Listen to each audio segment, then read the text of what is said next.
Father നമസ്കാരം. നമസ്കാരം. പേരെന്തായിരുന്നു ഫാദർ? എൻ്റെ പേര് ആന്റണി സേവ്യർ എന്നാണ്. ഇപ്പോൾ ഈ മുനമ്പ സമരവുമായി ബന്ധപ്പെട്ടുകൊണ്ട് ആദ്യം മുതൽക്കേ തന്നെ താങ്കളുടെ നേതൃത്വത്തിലല്ലേ കാര്യങ്ങൾ നടക്കുന്നത്? ശരിയാണ്. ഇവിടെ ഞങ്ങൾ സമരം ഭൂസംരക്ഷണ സമിതി എന്ന് പറഞ്ഞ സമിതിയുണ്ട്. സമിതിയുടെ കൂടെ നിന്നാണ് ഞങ്ങൾ ഈ സമരം ചെയ്തുകൊണ്ടിരിക്കുന്നത്. അവസാനമായിട്ടുള്ള ഒരു അപ്ഡേഷൻ എങ്ങനെയാണ് സംസ്ഥാന സർക്കാരിന്റെ ഭാഗത്ത് നിന്ന് വന്നിരിക്കുന്നത്?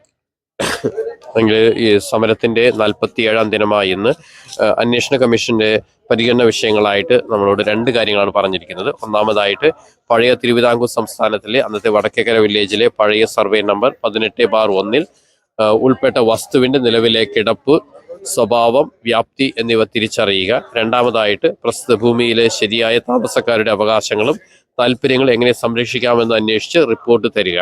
അപ്പോൾ ഈ രണ്ട് കാര്യങ്ങളാണ് ഇന്ന് ആവശ്യപ്പെട്ടിരിക്കുന്നത്. അത് 3 മാസത്തിനുള്ളിൽ റിപ്പോർട്ട് സമർപ്പിക്കാനാണ് ആവശ്യപ്പെട്ടിരിക്കുന്നത്. തീർച്ചയായിട്ടും ഈ രണ്ട് കാര്യങ്ങളും അവർക്ക് ഈ 3 മാസത്തിൽ ചെയ്യാൻ സാധിക്കുമെന്ന് ഞങ്ങൾ പ്രതീക്ഷിക്കുന്നു. അങ്ങനെ ഒരു ശാശ്വത പരിഹാരം കണ്ടെത്താൻ സാധിക്കുമെന്ന് ഞങ്ങൾ പ്രതീക്ഷിക്കുകയാണ്. അതുകൊണ്ട് മാത്രം ഈ ഒരു ബില്ലില് പ്രത്യേകിച്ചൊരു അല്ലെങ്കിൽ ബില്ലിന്റെ കാര്യങ്ങളിൽ ഒരു പ്രയോജനം ഉണ്ടാവുമെന്ന് തോന്നുന്നുണ്ടോ? ഇത് അവർ റിപ്പോർട്ട് സമർപ്പിച്ച് കഴിയുമ്പോൾ തീർച്ചയായിട്ടും മുഖ്യമന്ത്രിയും ക്യാബിനറ്റും അതനുസരിച്ചുള്ള തീരുമാനമെടുക്കുകയും വഖഫ് ബോർഡിനോട് ആവശ്യപ്പെടേണ്ട കാര്യങ്ങൾ ആവശ്യപ്പെടുകയും അങ്ങനെ ഒരു ശാശ്വത പരിഹാരം കണ്ടെത്താൻ സാധിക്കുമെന്ന് ഞങ്ങൾ പ്രതീക്ഷിക്കുന്നു. കേന്ദ്ര സർക്കാർ ഇപ്പോൾ ഏകദേശം ഒരു 16ഓളം ബില്ലുകൾ ഈ ശൈത്യകാല സമ്മേളനത്തിൽ പാർലമെന്റിൽ അവതരിപ്പിക്കാനായിട്ട് നിൽക്കുന്നുണ്ട്. അതിൽ ഏറ്റവും പ്രധാനമായിട്ടുള്ളത് വഖഫ് ഭേദഗതി ബില്ല് തന്നെയാണ്. അത് ആ ഒരു ബില്ല് പാസ്സാക്കുന്നതുമായി ബന്ധപ്പെട്ടുകൊണ്ട് എന്തെങ്കിലും ഒരു വിവരങ്ങൾ നിങ്ങൾക്ക് ലഭിച്ചിട്ടുണ്ടോ?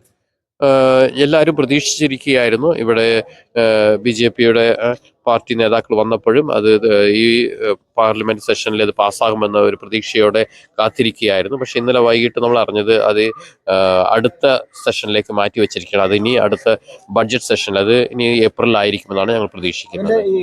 ഒരു പെട്ടെന്നൊരു ദിവസം അത് പുറത്തുവിടാൻ പറ്റുന്ന അല്ലെങ്കിൽ അവതരിപ്പിക്കാൻ പറ്റുന്ന ഒരു വിഷയമല്ല, ഒരുപാട് കാര്യങ്ങൾ ശ്രദ്ധിക്കാനില്ലേ? അപ്പം അതിന്റെ പേരിലായിരിക്കും ഇത്രയൊരു കാലതാമസം വരുന്നത്. നമുക്കറിയില്ല, ഇതിന്റെ പിന്നിലെ കാര്യങ്ങൾ നമുക്കറിയില്ല. കാരണം ഈ സെഷനിൽ അത് പാസ്സാകുമെന്ന് പറഞ്ഞത് തിങ്കളാഴ്ച പ്രധാനമന്ത്രിയും ആ കാര്യം സൂചിപ്പിച്ചിരുന്നു. പക്ഷെ എന്തോ സംഭവിച്ചിട്ടുണ്ട്. എന്താണെന്ന് ഒന്നും തന്നെ നമ്മൾ വായിക്കാൻ സാധിച്ചിട്ടില്ല. അതുകൊണ്ട് നമുക്കറിയില്ല എന്താണ് ഇതിന്റെ പിന്നിലെ കാര്യങ്ങളെന്നുള്ളത്. പ്രധാനമന്ത്രിയുടെ ഓഫീസുമായി ബന്ധപ്പെട്ടുകൊണ്ട് ഈ ഒരു വിഷയത്തെ അറിയിക്കാനും അല്ലെങ്കിൽ നമ്മുടെ ഒരു ആവലാതി ബന്ധപ്പെട്ടുള്ള വിഷയങ്ങൾ അവിടെ കൃത്യമായിട്ട് ബോധ്യപ്പെടുത്താനായിട്ട് സാധിച്ചിട്ടുണ്ടോ നിലവിലെ സാഹചര്യം? നമ്മൾ JPC ആയിട്ട് കണ്ടിരുന്നു. നമ്മൾ ബാംഗ്ലൂർ പോയി JPCക്ക് നമ്മൾ നിവേദനം സമർപ്പിച്ചിട്ടുണ്ട്. ഏകദേശം 15 മിനിറ്റുള്ള അവരോട് ചർച്ച ചെയ്തു. അങ്ങനെ നമ്മളുടെ പ്രശ്നങ്ങൾ നമ്മൾ അവതരിപ്പിച്ചിട്ടുണ്ട്. ഇവിടുത്തെ മുൻപത്തെ സാധാരണക്കാരായിട്ടുള്ള ജനങ്ങളുടെ ഒരു മാനസികാവസ്ഥ, അവർ അനുഭവിക്കുന്ന ഒരു വിഷമത്തിന് താൽക്കാലികമായിട്ടെങ്കിലും നിങ്ങൾക്കൊരു ആശ്വാസം നൽകാനായിട്ട് സാധിക്കുന്നുണ്ടോ ഈ ഒരു സമരത്തിലൂടെയെങ്കിലും? നമ്മുടെ ഈ സമരം നീണ്ട സമരമാണ്. ഇപ്പം 47 ദിവസങ്ങളായി. ഇനി ഇത് നീണ്ടു പോവുകയുള്ളൂ. കാരണം നമ്മൾ ആ ലക്ഷ്യത്തിൽ എത്തിച്ചേരുന്നവരെ സമയമെടുക്കും നിങ്ങൾ പ്രതീക്ഷിക്കുന്നുണ്ട്. അപ്പോൾ ഞങ്ങളുടെ ലക്ഷ്യമെന്ന് പറയുന്നത് വഖഫ് ബോർഡിന്റെ ആസ്തി പട്ടികയിൽ നിന്ന് ഞങ്ങളുടെ സ്ഥലം മാറ്റിയെടുക്കുന്നത് വരെ ഞങ്ങൾ സമരം തുടരുന്നതായിരിക്കും. ഇത് പല ഈ സമസ്ത അടക്കമുള്ള പല സംഘടനകൾ പരസ്യമായിട്ട് തന്നെ ഇത് ഞങ്ങളുടേതാണ് അല്ലെങ്കിൽ വഖഫിന്റെയാണ്, അതെന്തായാലും ഒഴിഞ്ഞു കൊടുക്കണം എന്നുള്ള രീതിയിലുള്ള പ്രസ്താവനകൾ നടത്തുന്നുണ്ടല്ലോ, അതിനോട് എന്താണ് അഭിപ്രായം?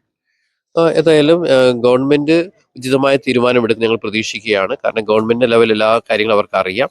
അതുകൊണ്ട് ഗവൺമെന്റിനോട് മുഖ്യമന്ത്രിയോട് സംസാരിച്ചപ്പോഴും ഒത്തിരി പ്രതീക്ഷയുണ്ട്. അതുകൊണ്ട് തീർച്ചയായിട്ടും ഈ കമ്മീഷൻ റിപ്പോർട്ടോടുകൂടി പ്രശ്നം പരിഹരിക്കാൻ സാധിക്കുമെന്ന് ഞങ്ങൾ പ്രതീക്ഷിക്കുന്നു.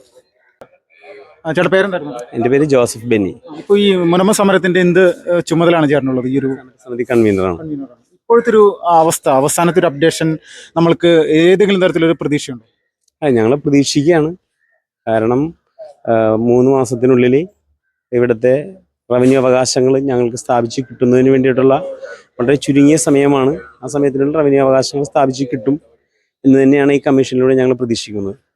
ജുഡീഷ്യൽ അന്വേഷണം അല്ലെങ്കിൽ ഇതുമായി ബന്ധപ്പെട്ടുകൊണ്ട് അവർ നടത്തുന്നൊരു നടപടിക്രമങ്ങൾ, ഇത് സ്വാഭാവികമായിട്ട് വഖഫ് ബോർഡിലേക്കല്ലേ ഇത് ചെല്ലുന്നത്? അവസാനത്തെ ഒരു സ്റ്റെപ്പ് അവസാനത്തേത് ചെല്ലുന്നത് വഖഫ് ബോർഡിലേക്കല്ല, ഇപ്പൊ ഗവൺമെന്റ് സർക്കാരിലേക്കാണ് ചെല്ലുന്നത്. സർക്കാർ അതിന് ഉചിതമായ തീരുമാനങ്ങൾ എങ്ങനെ ചെയ്യാൻ പറ്റുമെന്ന് ഒരു ചീഫ് ജസ്റ്റിസ്, ഹൈക്കോടതിയിലെ ആക്ടിംഗ് ചീഫ് ജസ്റ്റിസ് സർക്കാരിന് അതിന് വേണ്ടിയിട്ടുള്ള ഉപദേശം കൊടുക്കും. സ്വാഭാവികമായിട്ട് ഈ അന്വേഷണം അല്ലെങ്കിൽ ഇങ്ങനെ ഒരു സംവിധാനം ചെയ്തിട്ട് അത് വഖഫ് ബോർഡ് അംഗീകരിക്കാത്തൊരു വിഷയം വന്നു കഴിഞ്ഞാൽ നമ്മളത് പ്രതിസന്ധിയിലാവുന്ന ഒരു അവസ്ഥ വരില്ലേ? അല്ല, വഖഫ് ബോർഡ് ഗവൺമെന്റ് വെക്കുന്നതാണല്ലോ. വഖഫ് ബോർഡിലെ അവിടുത്തെ മെമ്പർമാര് സർക്കാർ പറയുന്നതിന് അനുസരിച്ചേ പ്രവർത്തിക്കുള്ളൂ. അതിനെതിരെ പ്രവർത്തിക്കാൻ പറ്റില്ല. അവിടുത്തെ CEO അപ്പോയിന്റ്മെന്റ് ചെയ്യുന്നത് സർക്കാരാണ്. അതെ അതെ.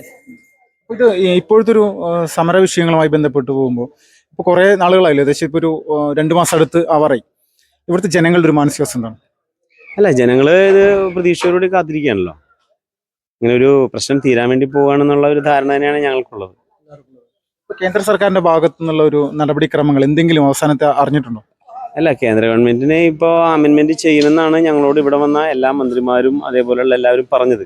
പക്ഷെ എന്ത് സംഭവിച്ചു എന്നുള്ളത് ആർക്കും ഇപ്പോൾ ഇവിടുത്തെ സംസ്ഥാന BJP-യുടെ സംസ്ഥാന കമ്മിറ്റി മെമ്പർ ഇവിടെ വന്നിരുന്നു. അദ്ദേഹം പറയുന്നത് എന്താണ് എന്നുള്ളത് മനസ്സിലായിട്ടില്ല. അതിനെപ്പറ്റി 2-3 ദിവസത്തിനുള്ളിൽ ക്ലാരിഫിക്കേഷൻ വരുമെന്ന് തന്നെ പറയണം. ഏകദേശം ഒരു 16 ബില്ലുകളാണ് ഈ പ്രാവശ്യത്തെ ഒരു ശൈത്യകാല സമ്മേളനത്തിൽ കേന്ദ്ര സർക്കാർ പാസ്സാക്കുക എന്നുള്ള നയത്തിൽ നിൽക്കുന്നത്. ഇതിൽ വഖഫ് ബില്ല് അതിൽ പ്രധാനമാണ്. അപ്പോൾ ഈ വിഷയവുമായി ബന്ധപ്പെട്ടുകൊണ്ട് ഒരു ബില്ലുകൾ ഇപ്പോൾ പാസ്സാക്കിയിട്ടില്ല എന്നുള്ളൊരു അറിവ് തന്നെയല്ലേ നിങ്ങൾക്കുള്ളത്? അതെ, വഖഫുമായി ബന്ധപ്പെട്ടിട്ട് ഒന്നും പാസ്സാക്കിയിട്ടില്ല. മറ്റൊരു ബില്ലും പാസ്സാക്കിയിട്ടില്ല. ഏകദേശം എത്രയും പെട്ടെന്നാകുമെന്ന് തന്നെയാണ് വിശ്വസിക്കുന്നത്. അല്ല, ഈ വഖഫ് ബില്ല് ഇപ്പൊ ആവൂല എന്ന് പറഞ്ഞല്ലോ. അടുത്ത സമ്മേളനത്തിലേക്ക് മാറ്റി കഴിഞ്ഞാൽ ഉറപ്പിച്ചു. അടുത്ത സമ്മേളനത്തിലേക്ക് മാറ്റി. അതെ. അതിൽ അത്രയും നാൾ നിങ്ങൾ എന്തെങ്കിലും സമരമായിട്ട് മുന്നോട്ട് തന്നെ പോകും? അല്ല, ഞങ്ങൾ പിന്നെ അതിൻ്റെ അകത്ത് പ്രതീക്ഷിക്കണ്ടേ. ഞങ്ങളിപ്പോ ഗവൺമെന്റിന്റെ തീരുമാനത്തിലാണ് പ്രതീക്ഷ അർപ്പിച്ചുകൊണ്ട് മുന്നോട്ട് പോകുന്നത്. അതെ. ആ രീതിയിൽ തന്നെയായിരിക്കും. അതെ. വഖഫ് ബോർഡിന്റെ മുനമ്പത്തെ അധിനിവേശത്തിനെതിരെ അല്ലെങ്കിൽ രാജ്യവ്യാപകമായിട്ട് നടക്കുന്ന അധിനിവേശത്തിനെതിരെ വലിയ രീതിയിലുള്ള ഒരു പ്രതിഷേധ സമരം ഇപ്പോൾ മുനമ്പത്ത് നടക്കുകയാണ്. അപ്പോൾ അതിന് ഐക്യദാർഢ്യം പ്രഖ്യാപിച്ചുകൊണ്ട് വാവ ഞാറക്കൽ എന്ന് പറയുന്നൊരു കലാകാരൻ ഇപ്പോൾ നടത്തിക്കൊണ്ടിരിക്കുന്ന അല്ലെങ്കിൽ ഈ മുനമ്പം സമര വേദിക്ക് സമീപം അദ്ദേഹം വരച്ചിരിക്കുന്ന ഒരു ചിത്രമാണ് നിങ്ങൾ ഈ കാണുന്നത്. ഏറ്റവും പ്രധാനമായിട്ട് നമ്മളെല്ലാവരും ഈ മുനമ്പം സമരവുമായി ബന്ധപ്പെട്ടുകൊണ്ട് ഏകദേശം 610ഓളം കുടുംബങ്ങൾ അനുഭവിച്ചുകൊണ്ടിരിക്കുന്ന വലിയ രീതിയിലുള്ള ഒരു മാനസിക പ്രയാസം, അത് കൃത്യമായിട്ട് എന്താണെന്ന് മനസ്സിലാക്കണമെങ്കിൽ മുനമ്പത്തേക്ക് തന്നെ വന്ന് അത് കാണേണ്ടതുണ്ട്. നമ്മുടെ സംസ്ഥാനത്തുള്ള പല സംഘടനകളും അല്ലെങ്കിൽ പല സാംസ്കാരിക സംവിധാനങ്ങളും എല്ലാവരും തന്നെ വലിയ രീതിയിലുള്ള പിന്തുണയുമായിട്ട് ഈ മുനമ്പത്തെ ജനങ്ങൾക്ക് ഐക്യദാർഢ്യം പ്രഖ്യാപിച്ചുകൊണ്ട് മുന്നോട്ട് വരുന്ന ഒരു സാഹചര്യം തന്നെയാണ്. ഈ സമയത്താണ് ഈ വാവ ഞാറക്കൽ എന്ന് പറയുന്ന ഒരു കലാകാരൻ്റെ വളരെ അതിമനോഹരമായിട്ടുള്ള ഒരു പ്രതിഷേധ ജ്വാല തീർത്തുകൊണ്ടുള്ള ഈ രീതിയിലുള്ള ചിത്രങ്ങൾ നമ്മുടെ സാധാരണക്കാരായിട്ടുള്ള മനുഷ്യരുടെ അല്ലെങ്കിൽ ഈ ഒരു ദുരിതം അനുഭവിക്കുന്ന മനുഷ്യർക്ക് ഇതിൽ നിന്നൊരു മോചനം എന്നുള്ളൊരു സംവിധാനത്തിലേക്ക് കാര്യങ്ങൾ തീർത്തുകൊണ്ട് ഇങ്ങനൊരു ചിത്രം വരച്ചുകൊണ്ട് നമ്മുടെ രാജ്യത്തിന് തന്നെ അല്ലെങ്കിൽ നമ്മുടെ രാജ്യത്തെ പല ഭാഗങ്ങൾക്ക് അല്ലെങ്കിൽ പല തരത്തിലുള്ള സംവിധാനങ്ങൾക്കെതിരെ വഖഫ് ബോർഡിൻ്റെ നിയമങ്ങൾ അല്ലെങ്കിൽ ഈ ഒരു കിരാത നിയമം എത്രത്തോളം വലിയ രീതിയിൽ എതിരായി നിൽക്കുന്നു എന്നുള്ളതിൻ്റെ അടിസ്ഥാനപരമായിട്ടുള്ള വിഷയങ്ങൾ മനസ്സിലാക്കിക്കൊണ്ടാണ് ഇങ്ങനൊരു സംവിധാനം കൂടെ തീർപ്പാക്കിയിരിക്കുന്നത്. എങ്ങനെയാണെങ്കിലും വരും ദിവസങ്ങളിൽ വഖഫ് ബോർഡ് ബില്ലുമായി ബന്ധപ്പെട്ടുകൊണ്ട് അല്ലെങ്കിൽ കേന്ദ്ര സർക്കാരിൻ്റെ ഭാഗത്തു നിന്നും അതോടൊപ്പം തന്നെ ഇതുമായി ബന്ധപ്പെട്ട എല്ലാവരുടെയും ഭാഗത്തു നിന്ന് അനുകൂലമായിട്ടുള്ള നിലപാട് ഉണ്ടാകുമെന്നുള്ള വലിയ രീതിയിലൊരു പ്രതീക്ഷയിലാണ് പ്രധാനമായിട്ട് ഇവിടെയുള്ള അല്ലെങ്കിൽ വഖഫ് ബോർഡ് ഈ ഒരു നിയമത്തിനെതിരെ ശക്തമായിട്ടുള്ളൊരു സമരമായിട്ട് മുന്നോട്ട് പോകുന്ന സമരസമിതി ഇപ്പോൾ പ്രതീക്ഷിച്ചിരിക്കുന്നത്. എല്ലാ ദിവസവും ഏകദേശം ഇപ്പോൾ 47ാമത്തെ ദിവസമായിരിക്കുകയാണ് ഈ ഒരു നിരാഹാരം ഇവിടെ ആരംഭിച്ചിട്ട്. രാവിലെ മുതൽ വൈകുന്നേരം 5 മണി വരെയാണ് ഈ ഒരു ബില്ലുമായി ബന്ധപ്പെട്ട് അല്ലെങ്കിൽ ഈ ഒരു വിഷയവുമായി ബന്ധപ്പെട്ടുകൊണ്ടുള്ള സമരം ഇപ്പോൾ നടന്നുകൊണ്ടിരിക്കുന്നത്. മുനമ്പത്തെ ജനങ്ങൾ വലിയ രീതിയിൽ തന്നെ മാനസികമായിട്ട് തങ്ങളുടെ ഭൂമി അല്ലെങ്കിൽ തങ്ങളുടെ സംവിധാനങ്ങൾ ഇവിടെ നിന്ന് നഷ്ടപ്പെട്ടു പോകുമെന്നുള്ള വലിയൊരു ഭയപ്പാടിലാണ് കാര്യങ്ങൾ മുന്നോട്ട് പോയിക്കൊണ്ടിരിക്കുന്നത്.